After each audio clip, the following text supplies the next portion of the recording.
Hello and good morning, good afternoon and good evening, depending on where you are in the world. Happy New Year.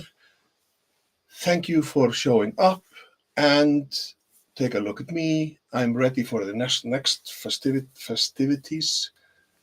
Eastern. So I look like a Eastern chicken. No, whatever. So welcome to this 7th episode of Inspiring Conversation, and boy oh boy do I have a guest for you. But let's take a second to remember why we are having inspiring conversation, because when you listen to an inspiring conversation you tend to learn something or take a little bit with you into the rest of the day, or in the evening or tomorrow, or you can watch it again. And then you realize that, oh, I love this. I like this bit. So this is why we are having inspiring conversation. And today I have a person who is an author. She wrote Are You Listening or Just Waiting to Speak? And The Listening Coach. And her name is Jane Adshead-Grant. I hope I did the... Could you hear my hyphen, Jane? I was just like Jane Adshead-Grant. I was trying to connect the two things, with the hyphen. Welcome, lovely seeing you. I have been, you were supposed to be the first one, but then something came up. So now you're the first one in a new year. And thank you for being with me in this session. We are going to talk about listening to ignite the best thinking, ideas, and self-expression in you, which leads to inspiring conversation, doesn't it? Or what? It does. And I'm thrilled to be here with you, Eden. Just a wonderful opportunity to share what I feel really passionate about. The idea, my vision, my hope in the world is that we listen first. We listen to enable others to step up to and into who they're meant to be.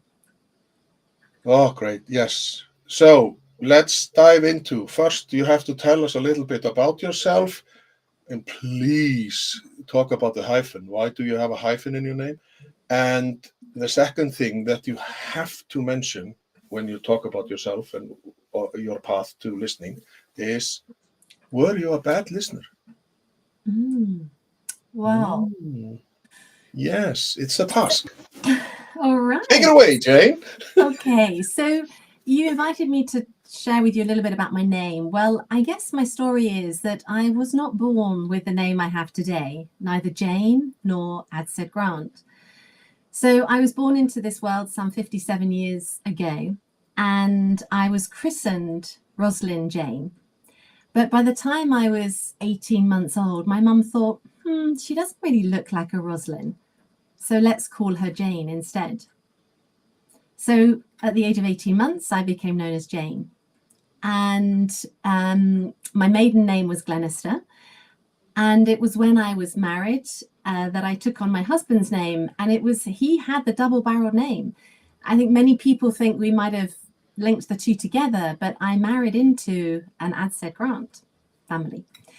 So that name is partly from the kind of Midlands of England, the Adshead bit, and the Grant is from Scotland.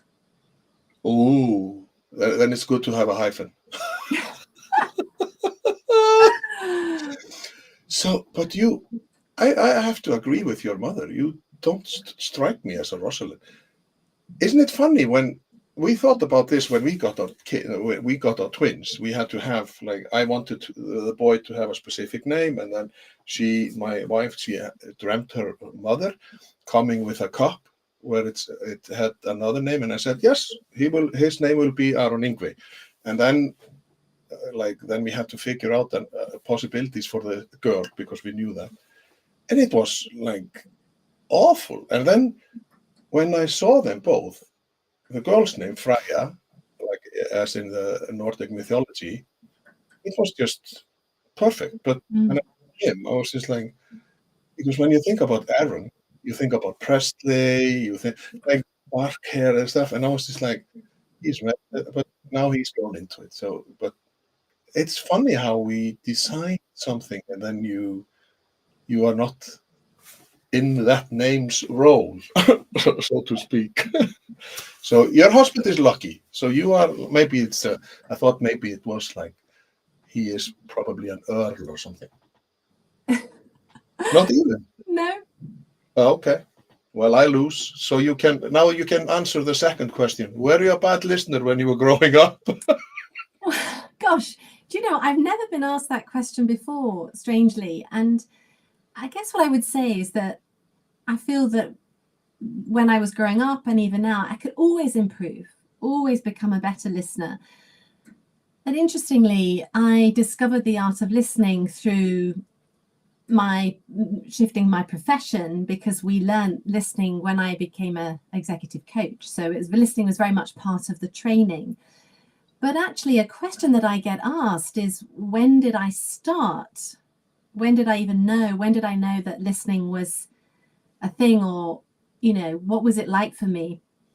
And it was really interesting because that question made me think, was it when I began to become a coach? And actually it wasn't. Hedin, one of my earliest memories of truly listening to another, free of judgment, not interrupting, and being so present, when I was 10 years old. And this experience came back to me when I was asked this question. And it was interesting because when I was at school, my parents divorced when I was quite young. I was about 8. And back in the day, I was the only person in my class whose parents weren't together. And when I got into what is now year 6, a primary school, one of the other girls' parents were going through the same thing. And the teachers came to me and said, "Hey, Jane, can you speak to this young girl? Because, life's tough and, she's struggling because her parents have just announced they're going to be divorced." And what I realized, Hedin, the teachers weren't asking me to talk to her. What they were really asking was, would I be there to listen to her? And that's what I found I did, because during the breaks or over lunch, we'd kind of sit together having our packed lunch. And I was just simply listening to her share how she felt, what was going on for her at home. And so before I knew it, I found myself in a role of listening to another to create a safe environment where she knew she wasn't going to be judged. I wasn't there to give her advice. Because I'd been through something similar just 18 months, 2 years before. And it sort of drew a greater connection between the two of us. I hadn't realized the impact of my listening of a 10-year-old until much later. Yeah. So you mentioned, and I don't know, like Brother Charlie Lewis Jr., like that's a fantastic name as well. Listen to understand, not to just to respond. And you said that, like, we have a tendency to say you listen and then you start giving advice. But is that what the person you're talking to, is that what the person is asking for? Or is it just to spill out like, oh, I had this awful day, or blah, blah, blah, and then just, okay, thank you, goodbye? Well, it's a great question. And I think, what Charlie's saying here is what we see all the time, where people are engaged in a conversation or a dialogue, and they simply listen just enough to get the gist of what the other person's saying and jump back in. And this is what I mean by listening to respond, listening to reply, listening to give you my opinion, listening to worse still, offer a solution when it hasn't been asked for. And this is a way of being that we kind of have fallen into because of the way we live, the fast-paced society wanting answers quick and fast and having a view and thinking it's what everyone else needs to hear about. So I think the listening to reply is a world that we live in every day. It's what we see all around us. And my invitation is to pause, and when we're listening, is to make the decision, if I truly want to impact your life in your thinking, how you feel, deepening our relationship, is to listen with the idea to ignite your thinking rather than direct it. And so when we listen to ignite somebody else's thinking, it's a promise that I'm not going to interrupt, and I'll ask questions to help you keep thinking well for yourself before you need anything from me. But how is it? Immediately I started to think about, we are both born into a patriarchal, you get the gist of what I'm trying to say.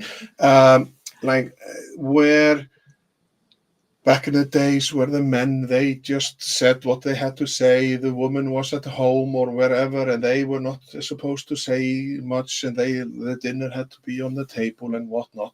And when the women, they started out, like here in Iceland, when they striked and like the society almost was just, it was unbelievable effective protest, that you have a half of the world population and you are not to say anything, or you are not to whatever. So how, in your mind, growing up in this, like, you must remember your mother or father, like some of the exchanges your mother and father or people around them had, and then growing up, going to university or your studies and stuff. How has it impacted, or how is it when you look back to listening? Because I was mentioning that I am a son of alcoholic. Whenever a person approached me back in the days, I was just like, why is this person talking to me? And my brain just started like spinning the wheels, and I really didn't listen to the person, and maybe it was just to ask for direction or what time it was, but I was just like, oh. So do you have any recollection of how it was, and how and when it started to be like, where was it that we really had to start? Because something happened, because as always, empowerment, burnout, like all this stuff, the words, like listening is also a word that could be popular, but like, where did it come into your world, where you just after 10 years old, because like you have this experience and you can go back to it, but how was it in your mind growing up in these ages, like when you think back? Well, it's a beautiful question, thank you. And there's absolutely a defining moment that my life changed because of listening. In fact, it transformed my life. It transformed my life as a mum, as a daughter, as a wife, as a friend. And it was at the moment that I met and began studying with Nancy Kline. Nancy Kline, the author of Time to Think and the organization of the same name.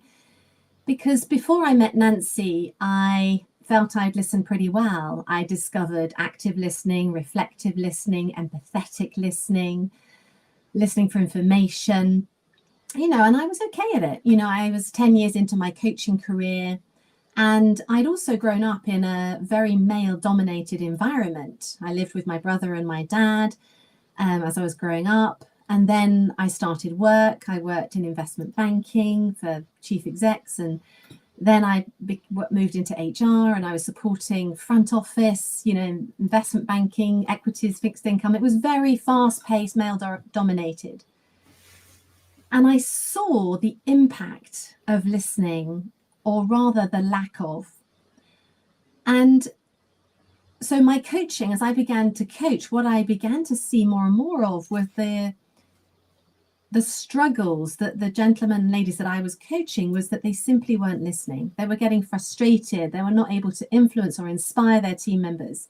The more I listened, the more I witnessed their lack of listening. And through my coaching qualifications, the first 10 years, I discovered that through my listening, it opened up new possibilities and new commitments from clients to shift their behavior. I also discovered the difference between, and the connection rather, between how we feel, how we think, and the context we're in. What I didn't know was how could I help somebody think as and for themselves? And this was the gift that Nancy Klein shared with me. This is the gift of what I would say is the ultimate level of listening. Listening to generate the finest thinking in another, generative listening. So this was the minute that transformed my life, to become a listener that ignited people's thinking rather than directing it. Why did my mind, I started thinking about the elderly when you were talking about this situation. Because sometimes when you visit the elderly, the only thing that they want is just to be heard. They just want to be listened to. But it must be hard to sit, like you mentioned, what, pathetic listening and like, so, and I was just like, what is that? Is that a thing? Pathetic listening? Like, is that how is it? It's like, yeah, yeah, you're pathetic. Or like, it's how did you train yourself? Because you are so, you have I can see your technique, because you say thank you for the question, and you nod, and then like you do it everything right. When you started training yourself, was it hard to just, oh no, step back, think a little bit, what are you going to ask about? Well, I think where it comes from, there's an inner piece of me that is very interested in people. So I think the first thing is I care about people. And I think that I'm interested and I care. And that has perhaps was the foundation for my listening. And the listening piece has continued to develop because I'm so interested in what it takes to listen well. So it's through my practice, through my constant observation of the context we're in, because a different level of listening will require different contexts may require a different level of listening. So there are times when I'll engage with empathetic listening to help others feel seen, heard, and understood. And there'll be times when I'm coaching, for example, is to embark on generative listening to ignite the best thinking in my clients. But you mentioned a point there, Hedin, that elderly people, what they want more than ever is to be listened to. And I think you're spot on. And I'd also like to say that it isn't just elderly people. In my experience, everyone really loves to be listened to, and listened to for who they are, not just at an account of what they do. And the reason I say that is because, we are in this epidemic of loneliness. We might feel more connected than ever because of the social media and all these other channels, and yet we feel more disconnected than we ever have before. And it was so interesting. We just before we came live, we were talking about Christmas, and I shared with you that I've been away at Christmas, and my family and I were together, all four of us.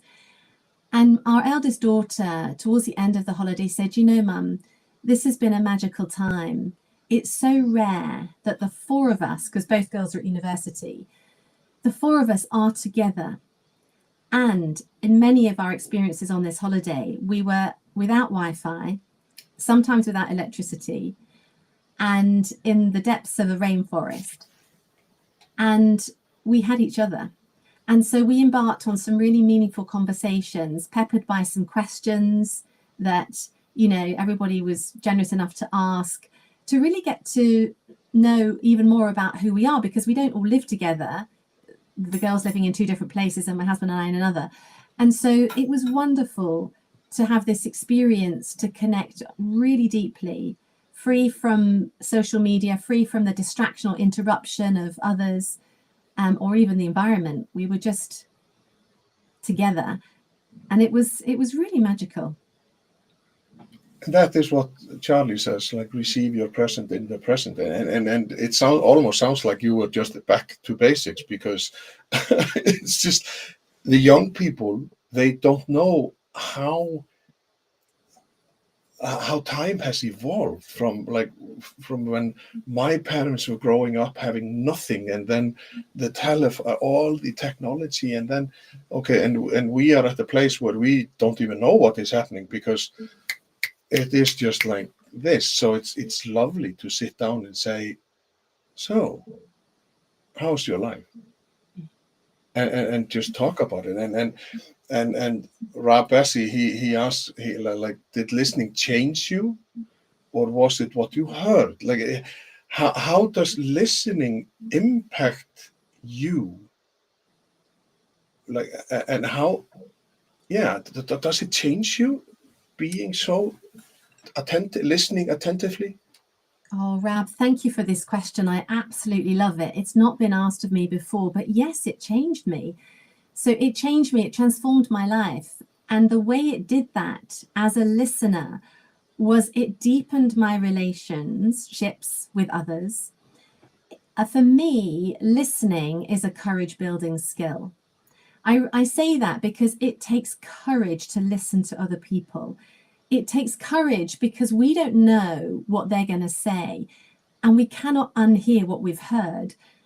And I've been privileged to listen to some very meaningful and deep personal stories that others have generously shared with me, and not necessarily knowing what they're going to share. They'll say to me, I don't know how you've managed to open me up in a way that I shared things with you that I've never spoken to anyone else about. And yet it frees them, it frees them, and they help to become more liberated. They'll discover new thoughts and ideas and feelings for themselves. But listening at this level changed me in the sense of I've grown, I've learned, I have been, extended my worldview because I listen to people all around the world and through various cultures, male, female, young, old. I get to travel with my work, and, it's a real privilege for me to, learn and listen to other cultures. I've just been in Costa Rica and was, meeting in Panama as well. And we met the local Kuna indigenous people there, and listening to them was just fascinating. The way they live their life, the way their their traditions and their cultures, which I knew nothing about before, and I feel enriched. So listening changes me each and every day. And then, yeah, Rabasi comes with another stuff, like listening is just allowing, what people say, hearing is what you do with it, what you hear. And you are said, and that is also one of the reasons for inspiring conversations, because when I'm doing this, I am so livid, because I'm just like, whoa, I did not know that. Or like, in my heart, I just feel a sense of, wow, what did I witness there? Or, wow, this was a deep conversation about, and I remember back in the days when I had my Icelandic podcast, there was this lady who told me all of a sudden, I didn't have a clue what she was talking about. Like, and then she said, yeah, I was 24, I was living in Denmark, way back before all social media and stuff, and she had a miscarriage, and she was 8 months pregnant when she had a miscarriage. And she's just talked like, and I was just like, whoa, whoa, whoa, whoa, whoa, whoa, whoa. Okay, time out. You were 24 in another country with your boyfriend at the time, and you lost a kid. How was that experience? And then we talked about it, and how life, like, because everything changes you.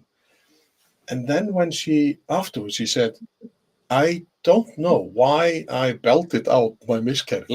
And I was just so grateful because the depth of the conversation, the dynamics, it just changed. So that's why inspiring conversations, people, because we can learn from each other. So, and when you're talking about your kids, do your daughters express that is it a thing today that because I haven't even started talking to my kids about listening, but what do they say about the generation that is now? They are probably between 20 and 30, aren't they, your daughters? So what is their take on listening? Well, that's a lovely question. Thank you, Hedin. I mean, they've grown up in an environment of listening, and so they know what it feels like to be listened to. And so I'm very lucky that the girls will call me and say, Mum, I just need to talk with you. Can you do your listening thing? Or the listening thing. Okay. So when they were younger, they used to say, Mum, can you do that listening thing with me? And wherever they were, I'd sit, one of them would come home from school and she'd be really upset. Something had happened at school.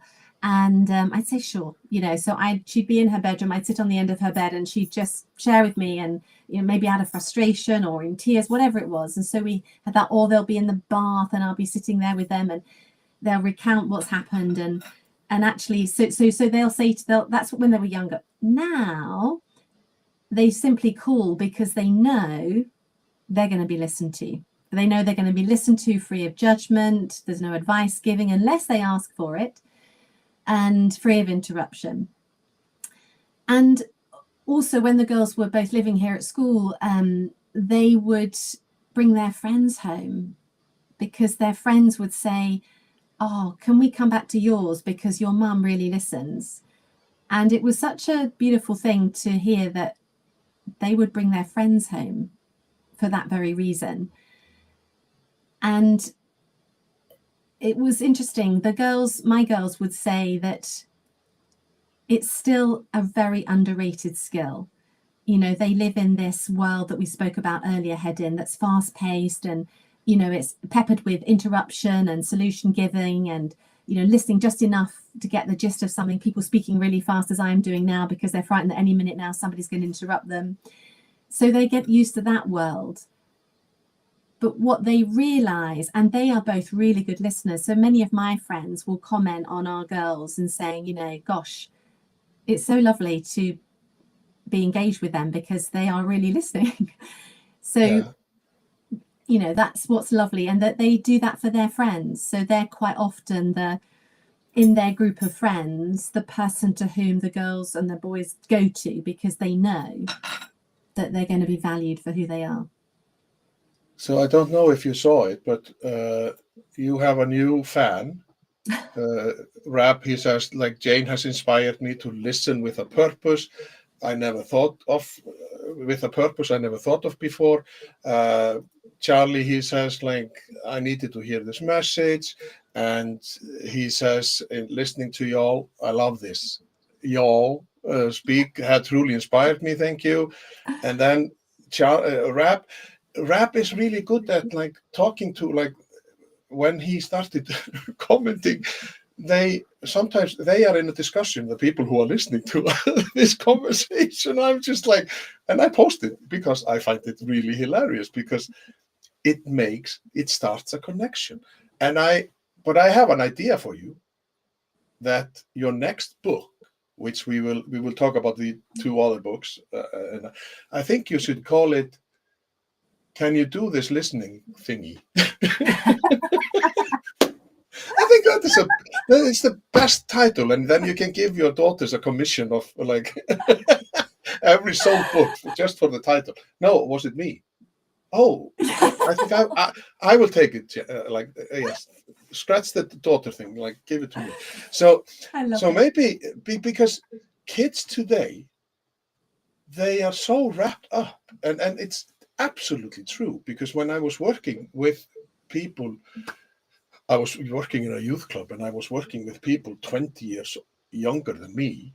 And if I showed interest in them and started asking questions, listening, and they were just like, why are you so curious? Why are you doing this? And I'm just interested in how you're doing, or like what makes you tick. Like, give me something. And it was like I was invading their personal space. But I was just, as I have said many times, that my parents, they were always like, stop being so curious. And now this is my biggest asset, being curious, because I love meeting other people. I love getting into conversation with other people. I love trying weird food, traveling. Well, almost, yes. Yeah. We can talk about that later. So it's imperative to teach young people to embrace listening, like, because we are not doing it because we want to do anything bad. It's just we are, what makes you tick? Why are you studying what you're studying? Like, these questions, isn't it? And make a difference. Like, why, how do you want to make a difference? And probably listening is one of the thing that you can make a difference. So let's jump, like, we will have to talk about these books. Is this the first book you wrote? This is the first book. And how was it when you embarked? Like, you have to write it and then you have to talk to a publisher and stuff. Did they look at you and say, no, this is not a thing? Probably a man at the door or so. No, like, how was the response when you came, hopeful, young, like, I want to publish this book? What did they say to you? Well, the first thing is I'm a self-publisher, so I'm grateful to Amazon. And so, yeah, I was more keen to get this work, this out into the world. And, both of my books I've been asked to write. So when you started saying I've got a third book for you, I'm thinking, oh no, because when one of the things about me, Hedin, that you may or may not know, but when others set me a challenge, I love to see if I can, kind of address it. So I get very excited. And this first one was a lady that I'd been working with on a completely different, actually, she was helping with my marketing, sort of an online marketing. I was kind of going into that world. I was creating my first online training course back in 2015, this was, so 10 years ago now. Yeah. Anyway, working with Laura, she said to me, my goodness, you know a lot. And every time I speak with you, it's this passion of yours comes through. You really should write a book. And so I just thought, oh, somebody's recognized something in me that I, hadn't realized it came across as strongly as it had done. Anyway, coupled with the fact that my clients it was the fundamental leadership skill that was, at the bottom of their agenda. After all, you'll know this too, Hedin, I'm sure, and our listeners will, that, you'll see courses around how to be an effective speaker, how to be a great writer, presentation skills, even debating skills. But when do you ever hear or get invited to a course on listening? Unless you know me, of course. But, and the data is extraordinary. There was some research done, and it would suggest that of the time we spend at work, 45% of our time will be involved in listening. And if you're in a senior leadership position, that will go up to 80%. You'll be listening to others to make a decision, to discern what they know, to discern, is this a moment for coaching or collaboration, or is it now I just need to be directive? And yet the people that contributed to this, it was the Adler and Proctor research paper, and only 2% of leaders invested in listening skills, and they said they were awful at it. So I wrote this book for my clients. It's a very easy read. They could read it within half an hour. It's a very thin book. It gives you the top 10 skills of listening, some of the principles of listening, the biases that we hold that prevent us listening well, some of the myths around listening, i.e.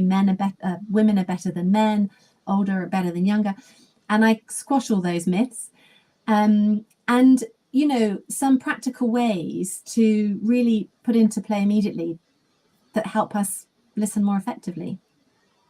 So this was in 2015 or 16, and then this one came, the listening coach. And then you have some, like, of course, I Googled it and then went to Amazon, and then you have this questions. Why is listening critical in life, business, and community? How can we navigate different levels of listening? How can we develop the skills of listening? So you take those things that you mentioned in then your first piece, and you elaborate on them in this one. Exactly. And again, I was asked to do it. A gentleman who joined one of my listening challenges. So this is a very effective communal learning, bite-sized chunks of learning with others across a 14, 21 or 28-day period. I have 2 listening challenges I was running, and he was just blown away by it. And he said, you should write a book, but can you write a book that's activity-based? So can you put in your book not only all of the technical bits, but can you give us exercises and activities like you do in the workshops? Yeah. And, you know, have a space for writing. So I wrote this book inspired by James, and that's the way I've set it out this time, such that you could, you know, after each chapter, there are some activities that you can use for yourself or in groups. But and how we have so many people to thank, like James, Laura, like, and then you will thank me. And at one point when you have written your 3rd book, can you do the listening thingy? I will send an email to your husband and say, like, I have a challenge for your wife. But yeah, but like, well, we have to have humor in life, don't we? Like, we have to look at the bright side always. Like, okay, no, don't do that. But and then there is a 3rd piece on Amazon, and that is a listening book. Like, tell me about that. Why? Like, is it like how? I was intrigued. I didn't buy it, but like, I was just like, what? How? This is not a book, or is it a book, or is it like? Tell me a little bit about that. So this is the listening deck. So the listening deck is a set of coaching cards, and I use these a lot with clients, with friends, even family, for fun as well. And so essentially, this is all of the chapters in my book represented in a card deck. And so as you saw in my book, I talk about listening contexts. Could be listening at home, at work, or even in your community. So I have the privilege of doing some work in our the local prison.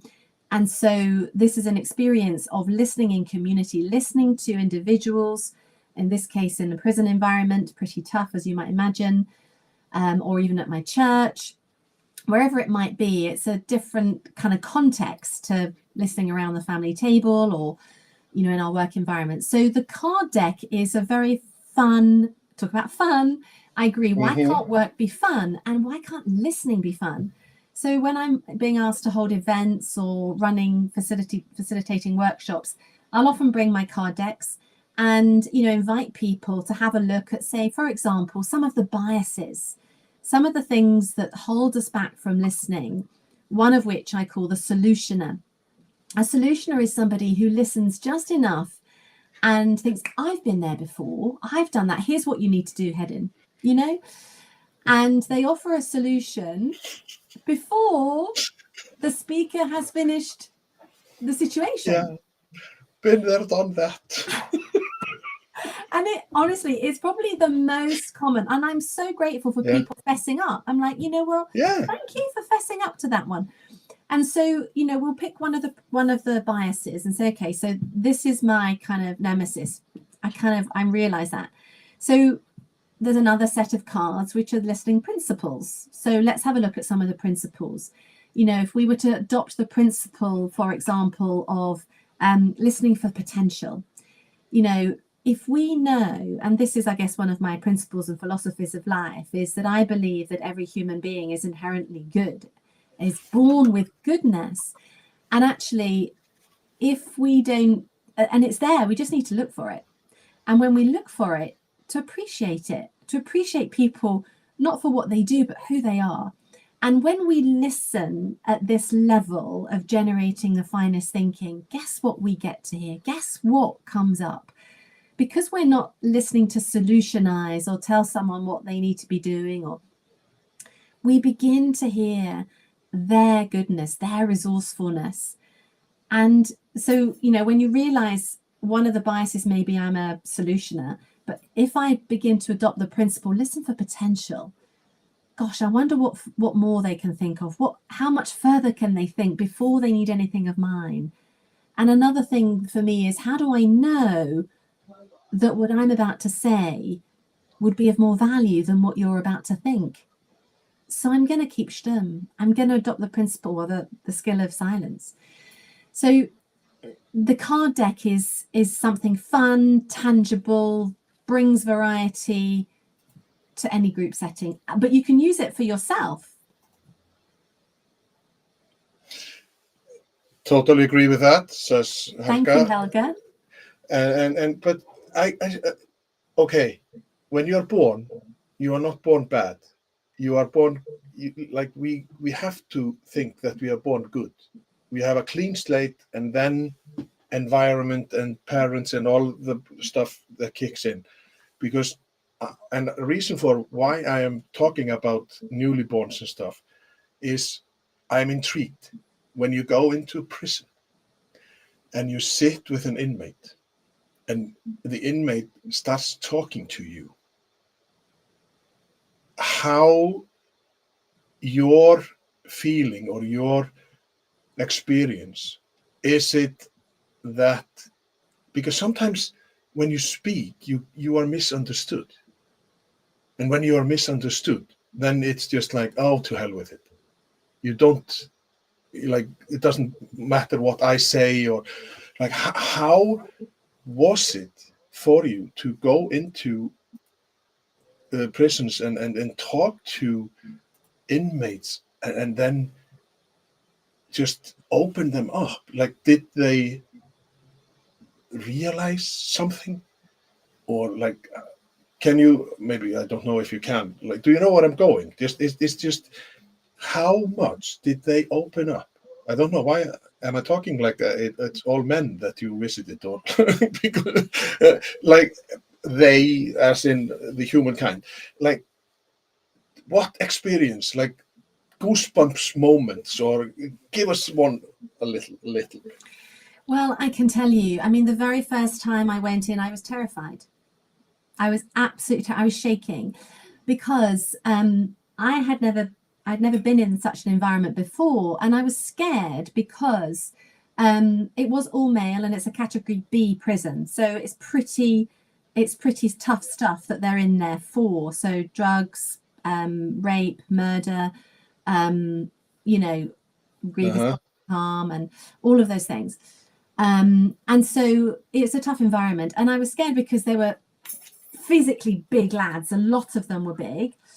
So there was a physical presence around them. I didn't know, and it was not my place to know what they were in there for. And some of them were on remand, so some of them hadn't been tried. And so that was my initial. And then the other thing is that I didn't know how to be with them. It's like, what do you say to someone, who's in prison for something that they have or haven't committed? Because some of them, were innocent, and some of them would fess up to they were guilty. So it was really tough to start with, and so what happened was that I just sat side by side with them, and I just said, how are you today? I just got really present in that moment. How is it in here for you today? And they began to open up.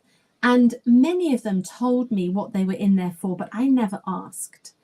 And I think the thing that was really incredible for me was where they would ask me to pray for them.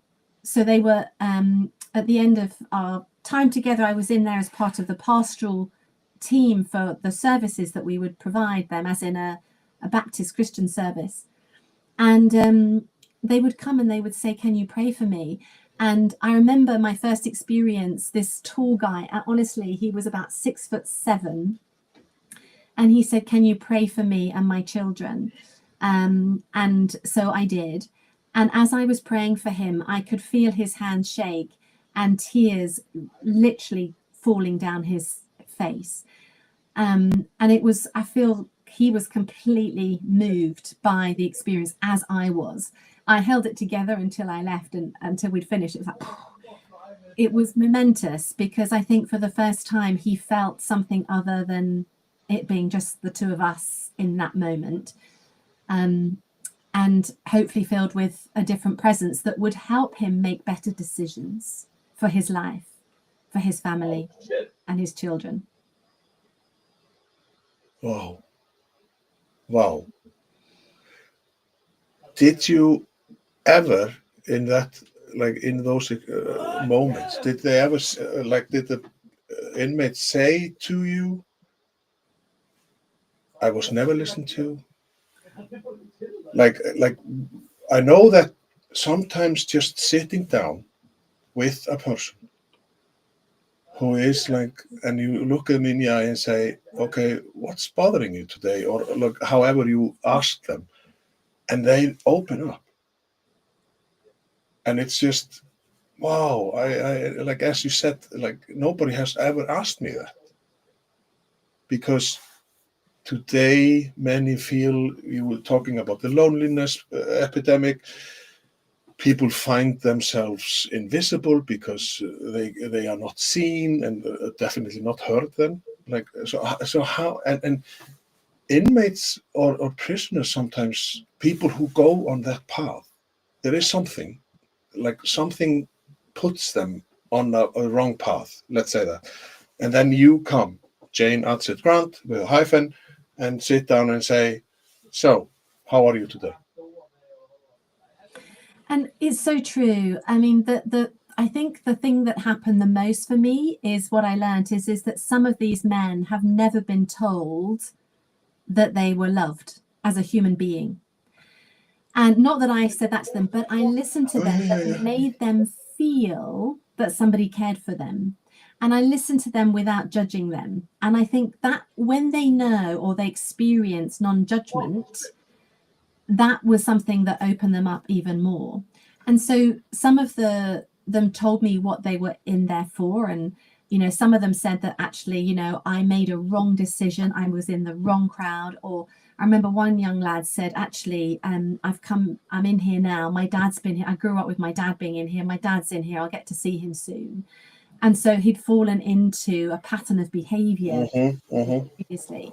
But most of them regretted hugely, you know, what had caused them to be in there. And so, you know, sometimes we got into the conversations around what might they do differently. And it was just fabulous to hear them say, and, you know, to seek help. I mean, the first thing was, well, I want to get clean. You know, the first thing is I want to get off my drugs. The second thing is, you know, I want to rebuild my relationship, or my partner, she doesn't want anything to do with me, or I want to get back and move in with my parents because I don't want to live in the street, or, you know, so the things that were, the conversation seemed to inspire them to shift and make a different decision. The challenge of our sort of prison system is that they're put back in an environment which isn't always as helpful as it could be for them. So there's lots of work to be done, but I've always found it's a real privilege for me to do those sessions. It's hard. It's one of the hardest things I do, because I never know what I'm going to be listening to. And, you know, I experience people at different levels of wellness when I'm in there. And, you know, prayer is a very strong way of supporting and being with these men, and hopefully inspiring to know that they're loved by somebody bigger than all of us, you know. I'm so intrigued, because it's just the value, but also to show others that they are valued. Like nobody is bad, because just, I believe in you. or however you say it, like how you get that message through, because everybody is here on there is a purpose. And when you think about how tragic it is that young people, they die and stuff, and you think like, yeah, maybe that was the thing. She or he did what he was here to do, and then like it's just how you put it in your mind. But I truly believe that everybody is here for a reason, and you never know why. Maybe you can help one, or like how you pay it forward or whatever. So, but is there anything nowadays? There are loads of hatred and stuff. Like when you encounter people, like if you have people around you who like speaking like big letters, and they are almost shouting and stuff, how is it is listening to them, can it help to soften them, or like do you know what I mean? Because sometimes we have this fake news, and we have like there are so many stuff that we have going on, and we have to go through and sift through and whatever, and then like you meet these people and you are just like, no, nobody is that bad. Like why are you, that is not my, like how I receive that person, or like what do you do when you talk to people, like especially maybe I'm thinking again about the inmates that maybe they have grown up in and being bombarded with like, oh, they are like this and they are like, the social heritage, or like, so how do you unravel maybe that just by listening? Well, I think it's a really powerful question, Hedin. And I think, we're living in a world today that's increasingly polarized. So if we were to extend or expand this context to, even across countries, we saw it here in the UK when we were looking at Brexit. I was on a listening session only earlier this week, and the topic was around politics. How do you ensure a deep connection, or rather deepen the connection, reduce loneliness in a polarized company or even country where the politics are so disparate? And so, and politics is a really sensitive topic, isn't it? And here in the UK, Brexit was one of those political decisions which you saw really did impact people's families. Older people were not talking to their younger generations and vice versa. And so in my experience, listening is an absolute key to reducing polarization. And the reason being is to think about listening as a key to build bridges, as a key to deepen a relationship, as a key to be willing to have our mind changed. When we come into a conversation with a desire to listen, because I think it's a choice we make. I'm going to say, okay, I'm choosing to listen to you, and I'm going to let you know, I'm going to listen to you free of interruption and judgment. I'll let you know that I'm not going to interrupt you. I'm so interested in you and what you think. So I'm going to offer this time to listen.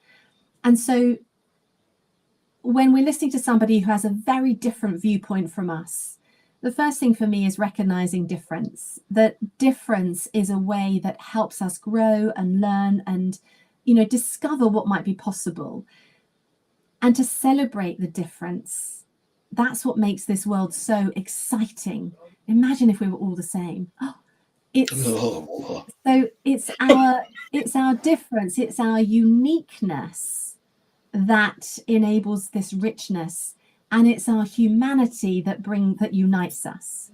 So the humanity in us, human beings, the way we are, in terms of, we talked about having, goodness and all of us wanting to make a contribution in life. I think that's inherently part of us.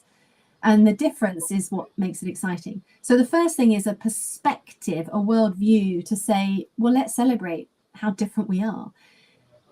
So that's the first thing. Go into a conversation knowing that I'm actually going to be listening to somebody who has a polarized thinking to mine. What might I learn? Interesting. The second thing is to think that actually I'm going to listen to you, and I hope you'll give me the chance for me to share my thoughts as well. But it doesn't mean we have to agree. I think the minute we get into a conversation with a view to, I want to persuade you, Hedin, to think like I think. I want to influence you, Hedin, to do what I do. I think that's where the barriers begin, because it's not about me wanting you to become me or doing what I do. If you're inspired by what I do and inspired by how I am, and you choose to become, a different version of you for you, then that's wonderful for you. If that's helpful, I would want that for you. And so polarization is reduced when we listen to be willing to understand another's perspective and to acknowledge them for who they are. And listening to acknowledge somebody is not the same as listening to accept. I think that's why people sometimes resist listening to somebody who is very different, because they feel that they have to then conform to that other person's perspective.